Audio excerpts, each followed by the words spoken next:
What's up, kings and queens? It's your boy Dan from Daft Previews. We've got a massive slate on the NBA today. I've got 3 picks that I put down that I'm going to take you through. If that sounds interesting, let's go.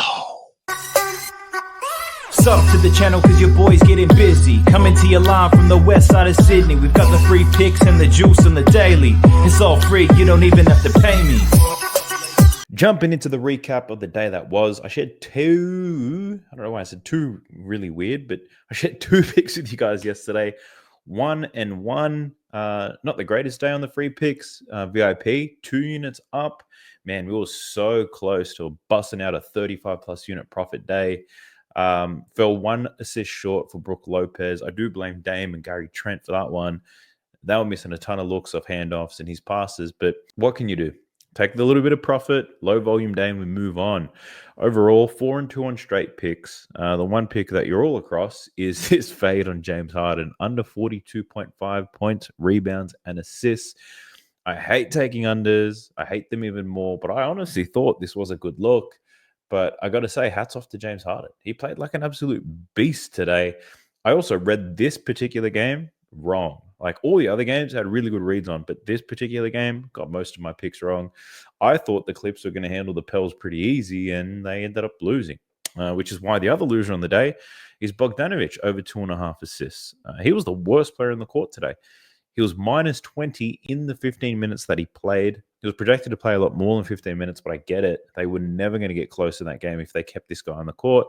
So, yeah, I thought he'd get more time. I thought Harden would get less. I thought the Clippers would play well, and neither of those happened. So, those are the 2 losers. But outside of that, a whole lot of green. Jalen Duren, over 11.5 boards. He didn't find foul trouble, and he smashed this earlier in the third quarter. Even with the blowout, Jalen Duren got us paid.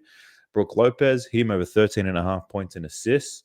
Cashed this line in points alone. Love the read here. He was open all night. They were very worried about Giannis, and he found Brook Lopez quite a few times. Evan Mobley, over 18.5 points. I like this line with Mitchell in. I was on the fence about it at 17.5. Then Mitchell showed up on the injury report, and I was like, surely he's not going to play. Caught Evan Mobley at 18.5, and he cashed that. I bet on Nick Batum over 5.5 points. This was a great read. He managed to cover this line despite having an awful night shooting the ball, finishing with 8 points. So I was happy with Nick Batum. And then we hit a Trixie value play combo. We got 2.75 units out of that. Let me show it to you.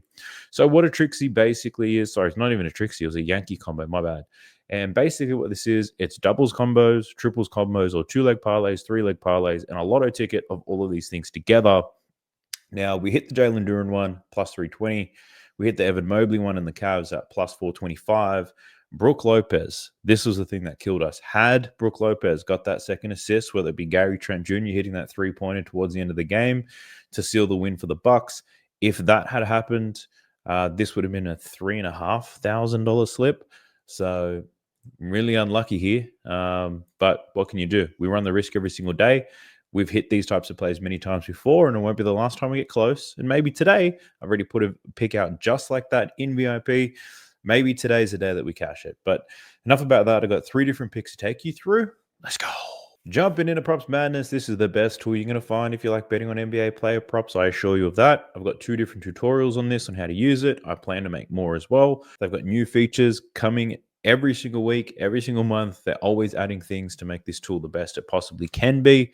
I encourage you guys to check it out. You get a 7-day free trial, and you get 25% off if you use the code DAFT when you do. So go ahead and check out Props Madness. Now, let's talk about these 3 different picks for you. The first one I'm going to take you through is in this Boston Celtics versus the OKC Thunder game. A couple of the Boston Celtics are game time decisions for this one, as per usual. For the OKC Thunder, Jalen Williams is out.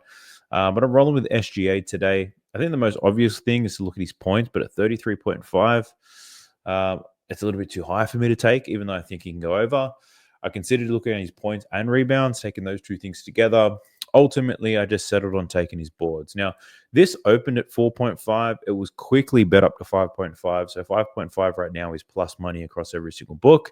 And look, I still took it. I like the 5.5 boards here for Shai Gilgeous-Alexander against the Boston Celtics. Now, if you're just looking at the numbers over his last 20 games, last 10 games, you're probably confused as hell. Like, how the hell is he's supposed to cover this? And this rebound play is very matchup dependent. So He had 11 rebounds in his last matchup against Boston, and I'm not saying he does that. That was a unexpectedly low-scoring game, you could say, especially from the Boston Celtics side. They missed a whole lot of shots, so there was more opportunities to go around. But last year when he played them, he did have 6 rebounds as well. That was a closer game. And I like Shai Gilgeous-Alexander in this one to get some boards purely based on the matchup and how I see this game playing out. So Shai Gilgeous-Alexander, he is tall, but he is lean, but he gets a lot of rebounds off missed three-pointers, which is why the Celtics matchup is a great one. This Boston Celtics, for the third year in a row, probably lead the league in three-point attempts. So a lot of these three-pointers tend to result in longer rebounds where someone like a Shai Gilgeous-Alexander can collect. He typically defends on the weak side. You'll most likely see him defending Drew Holiday today. Low usage rate, sitting on the weak side. Shai Gilgeous-Alexander can get a lot of uncontested defensive rebounds. It's actually the same reason why I bet on LeBron James against the Boston Celtics not too long ago, get a lot of rebounds, because he just sits on the weak side and he gets a lot of easy boards. And I think SGA will very much do the same thing. They've got Aaron Wiggins in the starting lineup. Lou Dort's obviously going to chase Jason Tatum around when Cason Wallace is on. He's going to look to pick somebody up. So I also like the fact that Chet Holmgren, Isaiah Hartenstein, they probably won't be in the best position to get a lot of these rebounds. And the reason why I say that, the Boston Celtics, they kind of run a 5-out offense, meaning everyone's out on the perimeter. There's a lot of spacing. There's a lot of driving and kicking opportunities. And they're also going to look to target mismatches. And they're going to try to get Chet and Hartenstein out on the perimeter as much as they possibly can. They're going to try to get switches in pick and rolls. There's going to be a lot of driving, get them guys closing out. So I feel like someone like a Shai Gilgeous-Alexander is going to be in a great position to get some boards in this one. No Jalen Williams in this game either. That does support the play because Jalen Williams, he also gets a lot of easy weak side rebounds. When he's not on the court, SGA gets 1 extra rebound for every 36 minutes that he plays. So I do like our chances here with SGA. If this moves to 6.5, I'm probably not taking it. At 5.5 at plus money, give it to me. I'm down to play. So I like SGA to go over his rebounds line today. I think he scores 30 points as well, but the rebounds, that's the main play that I'm taking here. The next play that I'm looking at is, let's go to the Hornets versus the Hawks. And in this game, I'm looking at Miles Bridges in this one. And a lot of people tend to bet on his rebounds and assists, depending on who's playing and who's not. But I'm actually going with a different angle today, and I'm taking his points plus assists for Miles Bridges. I'm expecting a lot of offense in this game. Totals at 233. Miles Bridges has been cashing this shit out. 5 consecutive games he's gone over this. First time I actually saw that, I didn't look at the recent form. I kind of played around with the filters. But we're looking at 27.5 points and assists for Miles Bridges. Now, he's projected to play 36 minutes in this game. So I looked at games where he plays between 33 and 39 minutes. I then looked at games where LaMelo Ball and Mark Williams were playing, because obviously those two guys are going to be in. Outside of Miles Bridges, these two guys see a lot of the action. Now, with 33 to 39 minutes, with LaMelo Ball, with Mark Williams in the lineup, he's over this line in 7 out of 10 games, averaging 29.4 points and assists. So on hit rate alone, with his opportunities that I expect him to see, looks like a pretty decent play already. Now, he also has a pretty good matchup here. So if you think about this, thanks to Prop Madness, I can quickly find out that the Atlanta Hawks, they allow the most points and the most assists to his position this season. What I can also see here is when it comes to scoring the ball, Bridges scores 40% of his points in the restricted area. This Atlanta Hawks team gives up the 5th most points in that restricted area. They're also terrible above the break with the 2nd most points, and Bridges likes to score there too. In terms of how he scores, spot up shooting, pick and roll ball handler, getting to the free throw line, and scoring in transition. This Atlanta Hawks team is bottom 10 in all 4 of these play types. So when it comes to scoring the ball, I like Bridges' chances here to get some buckets. Now, when it comes to assists, something that I don't typically look at for Miles Bridges, we can see here, 33 to 39 minutes with LaMelo, with Mark Williams. He's over this in 7 out of 10 games, averaging 4.3 assists. The matchup is a nice one. The Hawks, 5th most assists allowed. 3rd most assists in the restricted area, where Miles Bridges gets 41% of his assists. They also give up a lot of assists above the break, where he gets 28% of his dimes. So it's all checking out. It's all looking nice to me. Points and assists. Don't trust LaMelo right now to carry that offense. Mark Williams is a very slow starter, can get some second chance points on his own. But when it comes to playing up against a set defense. I think Miles Bridges is your guy right now for the Charlotte Hornets. One of the rare players on this team that hasn't completely packed it in. He still looks like he's trying in every single game. So I'm rolling with Miles Bridges today. Over 27.5 points and assists. And then my last play, we're heading over to the Wolves and the Nuggets. Now, typically when these teams play, the first person I bet on is for Rudy Gobert to score some points. Rudy Gobert is a game time decision, and if he does play, he's going to be on a 20 minutes restriction, which is why his line's only at 10.5. I don't know if I can get there at 10.5, knowing he's only going to play 20 minutes, but that's a lean. But my next pivot is for Julius Randle, and I like his rebounds and assists in this one. Now, since he's come back from his injury, he's played 5 games. He's over this line in 4 consecutive games, though.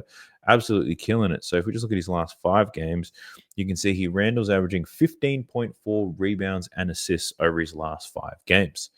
Now, he's over this line in both games against the Denver Nuggets this season. 13 and 14 rebounds, assists, averaging 13.5. So that's a nice box to tick. And in these games, he's playing 34 minutes. In this game, he's projected to play at least 33 minutes, and he's got a fantastic matchup as well. So when it just comes to his assists, we know that the Denver Nuggets, they allow the most assists in the league. In fact, Julius Randle had 7 assists in both games against them. So they're allowing the most assists. They're allowing the 8th most assists above the break. They're allowing the 6th most assists around the basket. Pretty much everywhere where Julius Randle likes to dime up, he's got a really good matchup for it as well. And the other thing I factored in here is when it comes to his rebounds. Now, the rebounds, he only had 6 and 7. And as of late, he's been rebounding okay as well. We can see here in boards, he's averaging 8.2 boards, so slightly over his line of 6.5. But I like his chances of getting rebounds tonight. Aaron Gordon's not in. And if Aaron Gordon was playing, I'd still like his rebounds because that's one less shooter that Julius Randle needs to defend. But when Aaron Gordon's out, Russell Westbrook's starting in the starting lineup. Russell Westbrook's going to see more minutes. Now, when I had a look at matchups and who I think's going to be defending who, I think Julius Randle's going to be defending Russell Westbrook in this game.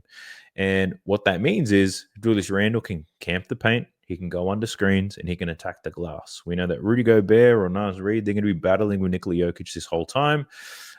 It's up to Julius Randle to compete with a Christian Brown, a Westbrook, and Michael Porter Jr., which are decent rebounders, but Julius Randle is the best rebounder outside of Nikola Jokic and Rudy Gobert, who pretty much cancel each other out in this type of matchup. I like Julius Randle's opportunities here to get some boards. I think he's going to be in good position for it. And I love him to get some dimes against a weak Denver defense. So Julius Randle over 12.5 rebounds and assists. That's my third and final play. You can get this for close to plus money as well. So I think that we've got some terrific odds here. The total in this game, 235. So we should see some decent pace. I like what we're seeing here. So that's all I've got for you today, Kings. Obviously, there's a lot of games to go through. I know that I haven't really done any deep dives and shared a whole bunch of leans as of late. And part of the reason is like post this All-Star break, this injury report is busy as hell. Like there's a lot of games you can't touch. You can't go early on unless you're guessing whether players are going to play or not. Outside of that, you get people showing up on the injury report last minute, and it kind of throws everything out of balance. So the last thing I want to do is give you information which is not relevant and it's inaccurate, or for you to take your bets early because I've given you some sort of information, and for things not to pan out because lineup changes are happening. So I'm unable to do so, which is why I've committed more time to doing research when I wake up in the morning when the lineups are a little bit more clear. So I apologize for those of you guys who are looking for a deep dive and more insights and stuff like that. I can't really do it. I do try to join live streams before the games happen to give my insights there. So hopefully you're able to catch some of those. But look, I do appreciate anybody who's made it this far in the video. We still grinding, feeling good. My beard's coming back. I don't know if that's a good sign or not. I hope we don't go on a terrible losing run, so I have to shave it off again. So it just started to grow back. But I honestly do appreciate you guys. Everyone who leaves me comments, I appreciate all that as well. And especially the people who are reaching out to me, email, Discord, just to let me know how much they appreciate everything. I want you to know that I appreciate you too. But I do hope you green out. It's a massive slate of games, so gamble responsibly. Bankroll management is going to be key. Place your bets, and then regardless of how bad the day looks or how good the day looks, don't put any more bets down. Like you've already probably put the bets that you like the most. You put them first. Don't go and chase nothing. So massive slated like this can be a little bit dangerous for you. So take care of yourself, place your bets, and just see how it all settles up. review your bets, figure out what could have been better, and then make the changes next time. But let's green out on this massive slate. I'll catch you in the next one. Peace. Sub to the channel cause your boy's getting busy. Coming to your line from the west side of Sydney. We've got the free picks and the juice on the daily. It's all free, you don't even have to pay me.